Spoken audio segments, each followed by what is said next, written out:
تو بے غرضی اور بے لوثی پہ علامہ اقبال کا ایک شعر مجھے یاد آ رہا ہے کہ جس کا عمل ہے بے غرض اس کی جزا کچھ اور ہے۔ تو اگر آپ کسی کی مدد کے لیے بے غرضی کا ایلیمنٹ اپنے اندر امبیڈ کر دیں، اپنے اندر انڈیوس کر دیں، اپنے اندر جذب کر دیں، تو اللہ تعالیٰ کی برکتیں زیادہ ہو جاتی ہیں، کیونکہ اس میں سوسائٹل کنسرن آ جاتا ہے۔ اور حضرت علی کا مجھے قول یاد آ رہا ہے کہ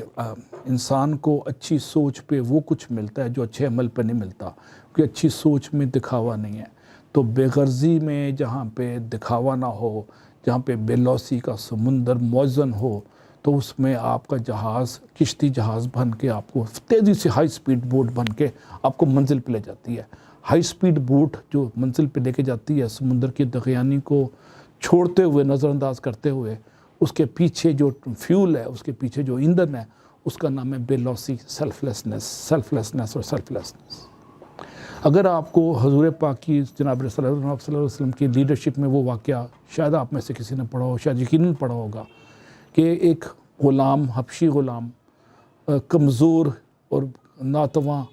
رات کو کام کرنے کی کوشش کر رہا ہے اور نکاہت اور کمزوری سے گر پڑتا ہے بار بار۔ ایک اجنبی گزرا ہے اور پوچھتا ہے کہ تم کیوں گر رہے ہو اور کیوں پریشان ہو؟ کہتا ہے کہ مجھے میرے مالک نے حکم دیا یہ پوری رات میں کام مکمل کرنا ہے اور میری جسم کی ناتوانی مجھے روک رہی ہے، تو میں بڑا پریشان ہوں۔ اس اجنبی شخص نے اس کو ہٹایا اور پوری اس کا جو جاب کی اسائنمنٹ تھی وہ مکمل کی اور چلے گئے بے لوثی سے کام کر کے، کوئی چارج نہیں کیا، اللہ معاف کرے، کچھ نہیں۔ اور اس اجنبی کا نام جناب رسول اللہ آپ کی شخصیت اقدس کی صورت میں ہمارے سامنے ہسٹری ہمیں بتا رہی ہے۔ اور وہ شخص ان کی بے لوثی اور بے غرضی کی وجہ سے، اس کا نام تھا بلال حبشی، وہ غلام تھا۔ وہ غلام زادہ ان کے محبت میں، عشق میں ایسا گرفتار ہوا کہ اللہ نے اس کو حیات جاوداں دے دی اور سورج کو غروب ہونے سے انکار کروا دیا، روک دیا کہ آج میرے محبوب کی آواز نہیں آ رہی، اذان نہیں آ رہی۔ تو آپ دیکھتے ہیں کہ ایک لیڈرشپ کیسے بے لوثی سے لوگوں کے قلب و نظر کو شکار کرتی ہے اور دلوں کے اندر پینیٹریٹ کر کے ان کو مسحور کر دیتی ہے۔ ہم نے صدیوں سے کہانی سنی ہے کہ دولت سے لوگ مسحور ہو جاتے ہیں، حسن سے مسحور ہو جاتے ہیں، مسحور سے مطلب امپریس ہو جاتے ہیں،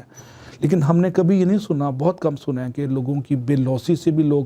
ان کے سحر میں گرفتار ہو جاتے ہیں۔ تو لیڈرشپ کی بنیادی پری ریکوزٹ میرے نزدیک بے لوثی ہے، یعنی ذات کی نفی۔ اور جیسے ہی اپنی ذات کی خانقاہ سے نکلتا ہے اور اپنے خاندان کو مائنس کرتا ہے اور سوسائٹی کے کمزوروں کو اپنا خاندان کا ایلیمنٹ سمجھ لگ جاتا ہے، تو قدرت صدقے واری ہونے لگ جاتی ہے اس پہ، اور اس کے مریدوں پہ، اس کے عاشقوں کو بھی حیات جاوداں مل جاتی ہے، جس کو اقبال ایک شعر میں کہتا ہے کہ اقبال کس کے عشق کا یہ فیض عام ہے، اقبال کس کے عشق کا یہ فیض عام ہے، رومی فنا ہوا حبشی کو دوام ہے۔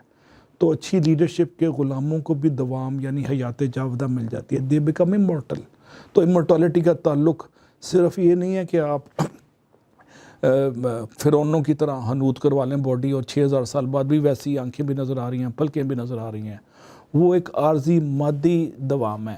روحانی دوام جس میں لانگ ٹرم حیات جاوداں ہیں، اس کا تعلق بے لوثی سے ہے اور لیڈرشپ کی بے لوث لیڈرشپ کی دل کی گہرائیوں سے اطاعت سے ہے، جس کی مثال میں نے آپ کو سامنے